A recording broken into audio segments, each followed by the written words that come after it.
Broiler versus layer chickens. Which is more profitable? This information is very important. Introduction. Welcome back to the channel. If you're new here, my name is Jeremiah, and on this channel, I teach practical poultry farming and agribusiness tips that help beginners make real profit.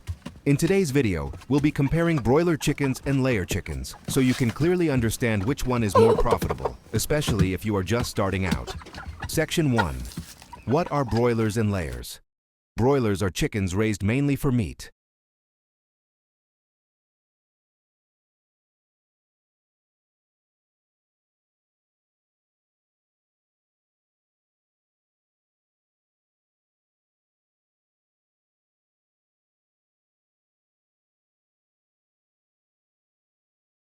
They grow very fast and are usually ready for sale in 6 to 8 weeks.